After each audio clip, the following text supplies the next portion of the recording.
Bheemili బొల్లారంలో 56 లక్షలకే gated కమ్యూనిటీలో 2 BHK flat. Just call. కానీ your ఆంట్రప్రెనర్ నేత్ర, స్క్రాచ్ నుండి స్టార్ట్ చేసావు, నీ కాళ్ళ మీద నువ్వు నిలబడ్డావు, ఒక వారధి ఫార్మ్స్ అనేది స్థాపించావు. చాలా మంది అమ్మాయిలకి ఆ ఇనిషియేటివ్ తీసుకొని నేను ఇది ఒకటి చేయగలను, ఎంజాయ్ చేయడం సంగతి తర్వాత, మీరు ఎంజాయ్ చేస్తే అసలు ఇది నేను చేయగలను అని వాళ్ళు నమ్మి ముందుకు రావడమే కష్టం. ఐ హోప్ మీరు స్టార్ట్ చేసినప్పుడు నాకు తెలిసి మీకు ఎవరు సపోర్ట్ ఉంటుంటారు కదా, మీ పేరెంట్స్ కానీ? లేదు అంటే ఉన్నారు, బట్ ఇట్స్ నాట్ లైక్ నేను నీకు ఉంటా చెయ్యు అనేది కాదు, నీ ఇష్టం నా చేస్తే చేసుకో అన్నట్టు తప్ప నీకేమైనా నేనున్నా అన్నట్టయితే లేదు. అసలు ఏమేంటి లైఫ్లో ఏం అవ్వాలని ఫస్ట్ నుంచి? అంటే ఎప్పుడైనా ఏదన్నా కొత్తగా చేయాలి, నాకంటూ ఒక గుర్తింపు ఉండాలి, నేను ఏదన్నా సొంతగా స్టార్ట్ చేయాలి, ఇట్లనే ఉంటుండే. చిన్నప్పటి నుంచి ఏదన్నా డిఫరెంట్గా చేయడమే. నేను ఏవియేషన్ చేసినప్పుడు ఎవరు ఏవియేషన్ చేయలేము మా ఊరి సైడ్, అదేంది అని అందరు షాక్ అయ్యారు. మరి సినిమాల్లోకి వెళ్ళినప్పుడు సినిమాలు ఏంది మన సైడ్ ఎవరు లేరు అని. యోగా అన్నప్పుడు అంత ఏంది ఇప్పుడు పోయి నువ్వు హిమాలయాలో యోగా చేస్తావా అని. ఫార్మింగ్ అన్నప్పుడు కూడా ఏంది ఇప్పుడు నువ్వు పోయి కూలి పని చేస్తావా అన్నారు.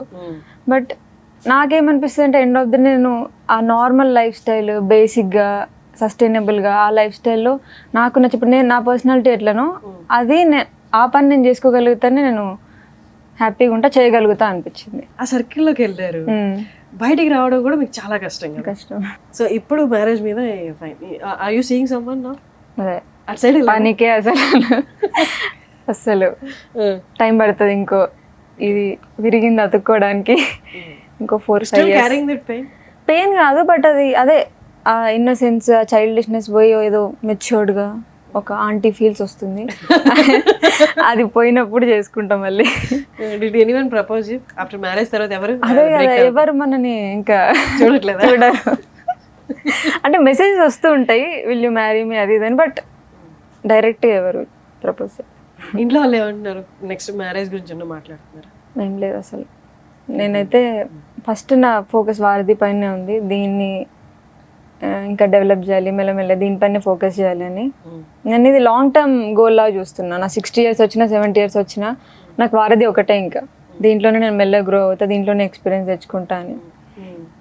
సినిమాలో కూడా యాక్ట్ చేశారు కదా, రైతు బజార్లో చేయకముందు మూవీస్ లో కూడా చేశాను. 2-3 scenes కూడా ఏవో చూశాను మొన్న ఏదో మూవీలో. ఆ మూవీస్ లో చేసినప్పుడు అసలు ఆ థాటే రాదు కదా, వెళ్ళి మళ్ళీ రైతు బజార్కి వెళ్ళి చేయాలి అని. అట్లేం అనిపించలేదా?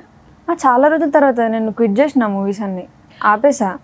చేసిన తర్వాత అప్పుడు నాకు అర్థం కాలే, నాకు కెమెరా కాన్షియస్ చాలా. ఇప్పుడు కూడా ముందు మనం మాట్లాడుకున్నట్టు చాలా షివర్ అవుతా ఉంటా, కాన్షియస్ అవుతా. సో నాకు అర్థమైపోయింది నేను సినిమాల్లో చేయలేను, నాకు యాక్టింగ్ రాదు అని. సో సస్టైన్ 15 చేసి ఉంటా బాగానే. 15 చేసి క్విట్ చేశారా? అవన్నీ చాలా చిన్న రోల్స్. అంటే నేను ఎంత ఆడిషన్కి పోయినా నన్ను ఎవరు సెలెక్ట్ చేసేటోళ్ళు కాదు నా స్కిల్స్ చూసి.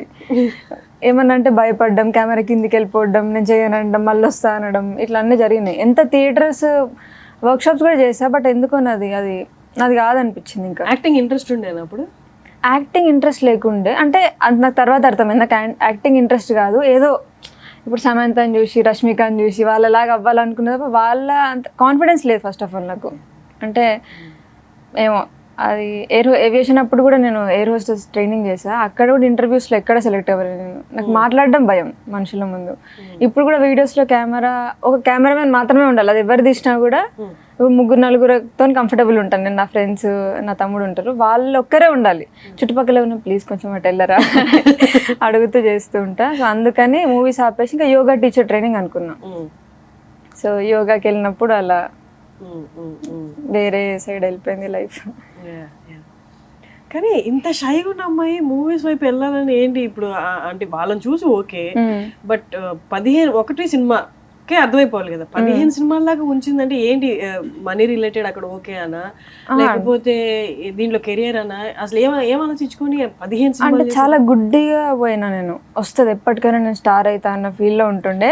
డబ్బులు కూడా బాగా వస్తుండే, పర్ డే వాళ్ళు 5,000 10,000 ఇచ్చేవాళ్ళు. సో డబ్బులు మంచిగా వస్తున్నాయి, ఒక 10 రోజులు చేసుకునే చాలు కదా మంత్లో. ఓ ₹1,00,000 వస్తే రెంట్లకి అన్నిటికీ సరిపోతాయి, అప్పుడు మేకప్ అదంతా అట్లా అనుకున్నా. బట్ ఆ తర్వాత వర్కౌట్ అవ్వదు అనిపించింది.